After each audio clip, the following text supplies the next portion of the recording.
it always on the x-axis? It does not touch the x-axis. The line doesn't touch the x-axis, okay? Anything else? Cool. Anyone else have anything else to add to horizontal asymptote? It don't touch the x-axis. So because it's parallel to the x-axis, or it might be on the x-axis. So where the graph is. Nope. Zero. Yes. Zero slope, good. So I did vertical first. So for what I put it demonstrates the y values, how they behave at the end of the graph. Okay? And we'll talk a little bit more about this. I know it's the introduction part, but it demonstrates the y values at the end of the graph. Yeah? Let me fix that on the slide so that you don't have the order is correct.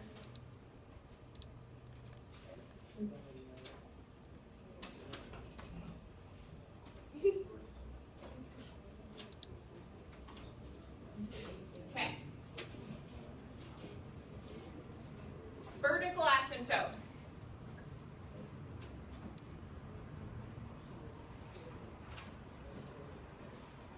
Yeah. It's parallel to the y-axis. It is parallel to the y-axis. Good. If it's parallel to the y-axis, what's its equation going to be? Y. So y equals are parallel to the x-axis. So it's going to be an x equals equation.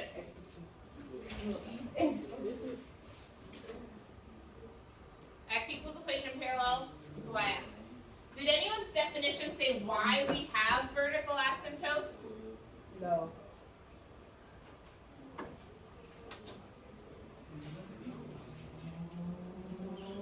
Can you read your asymptote?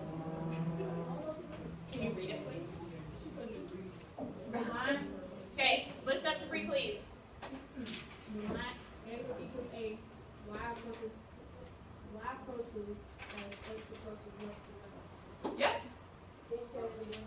Say it real loud. The line x equals a, y approaches as x approaches left to right. Okay. I will break that down. Did anyone else have a definition? All I want to hear from you guys right now is the definitions that you guys researched. It doesn't matter if it's right or wrong. So this is why I said number 2 was please do your homework. Okay? This moment, right now, is why homework's important. Why is not the same? Why should the same definition on horizontal for opposite? Good question. Okay? It is not the same definition because vertical asymptotes are way more important than horizontal asymptotes. So if you want to star a vertical asymptotes are the biggest point of today. So this is why I'm super stressing, and I want to make sure that we have a good definition of vertical asymptotes. So a vertical asymptote is a place on the graph where x is undefined. That means x, just like yesterday when we had on our table, and it was 12,000 divided by 0, or 100 divided by 0, and you guys were like, what do we put? We don't know what to do. Guess what? There is no point on the graph. It's just, you put a dotted line that says the graph doesn't go here. It's not allowed to go here. We're going to travel into a black hole if we go here. Yeah? So, yes? I just got confused because for the horizontal one, I would say like how was the undefined slope where it's right there. It said, Yeah. So, let me draw a visual aid for you. yeah.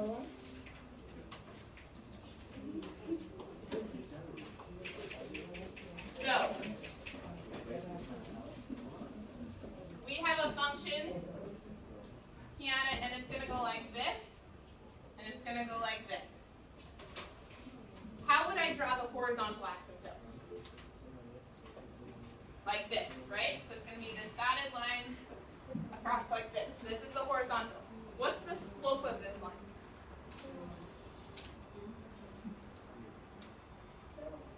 This is a 0 slope line, okay? If I draw my vertical asymptote, what is the slope of that line? undefined. So this is the point on the graph where x is undefined and the slope is undefined also. Okay? Next point. Next vocab word. Tiana crushed her homework. That's evident. She crushed it. I mean, she has... Wait, so Yes. wouldn't it be like what we used to learn, like a parabola with the tip? Uh-huh. It's exactly that. I'm not saying the definition. Okay? Tiana, what'd you put for your definition? I said maximum is the highest point of the graph and minimum is the lowest point. Okay. That's what I said. Awesome. Any other definitions? Take a look on the graph that's on the back, though.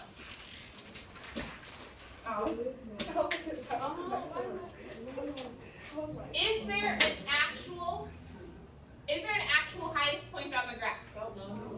No, because on the top it's going to go all the way up to infinity, right? Is there an actual minimum point on the graph? No. Wait, are you talking about Hell, it is. Yes, it is. It's right there. So so we have a camp of yes and no. Can I have someone from the yes camp raise their hand? Marlon, what do you have to say? Well, right here, look, Right where? Give me a point. right here. Give me the exact point or about. Well, about 0.53. Oh yeah, -0.53. Okay. And I think that's the lowest point because, Okay. Tiana, She said negative 5. negative 0.5. Because like in the middle. Negative 0.5. I agree. I was just confused. Yeah, I know she said negative 5. Right. Got it. I know. What about, can anyone, so you said 3, right? 3 would be our minimum value? Can someone find a point that's lower than 3 on the graph? Negative 10. So is positive 3 really the minimum point? No. No. It depends on, not the graph, because we're all looking at the same graph. It depends on the section. It depends on the part of the graph that you're looking at. I don't know. Yes. That's what the graph stops at. Well, that's like the lowest point where it stops at. Only for that little part though, right? But it's not gonna come back in. But it does. Look later on. Do you see how it goes all the way down to negative infinity? So that's a part of the graph. That is a part of the graph. Wait, so it came like. Oh my god. Yeah, this I graph got like 3 different graphs. Nope, it's all one graph. That's why I said for the do now that this is the function that I typed into Desmos. So what's the where the point at? The maximum minimum. So that is the part, that's why the word relative is really important. Because it talks about the section of the graph. So to Marlon's point, in that section where the parabola is, that's why it's the relative maximum or minimum. Does that make sense? So in this section, right, you guys have the graph in front of you.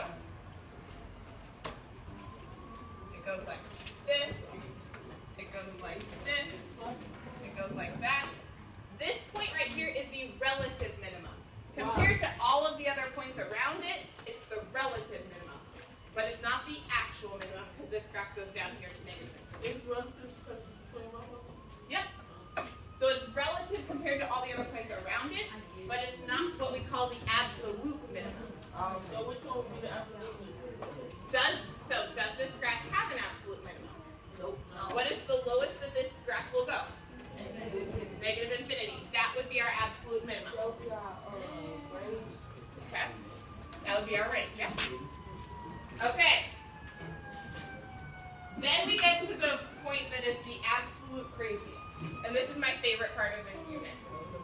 The relative relative discontinuity. Don't know what that The is. removable discontinuity. What is that? There's going to be a hole in the graph. Oh my goodness. Like literally, Marlon just touched a hole in her paper. There's going to be a hole in the graph. It is the coolest part of this whole thing. It is not the origin. So, no. No. No. Guys, listen up, please.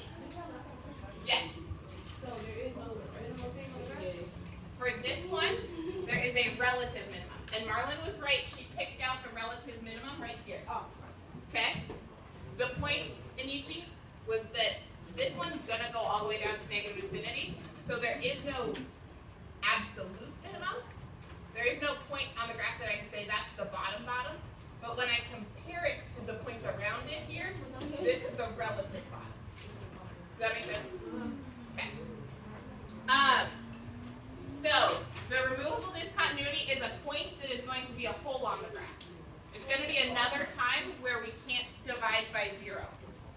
Okay? And it's just going to be, instead of having these crazy asymptotes that go to positive infinity and negative infinity, it's just going to be a hole. Wait, so if they want us to have like the range, right, and it's infinity, can we just put a whole? No, you can put infinity. I don't like to put a whole though. Yes. We will talk about holes a lot today. And you guys are going to see why there are holes today. Okay? Domain. Domain is all of the x values that can be used in the function. I'm sorry, Tiana. I figured we were rocking out domain and range by now. Yeah. But can I have someone else give me the range? Jenny. That's a good stretch. All the y values? Yep, all the y values on the graph or that could be represented by the graph, right?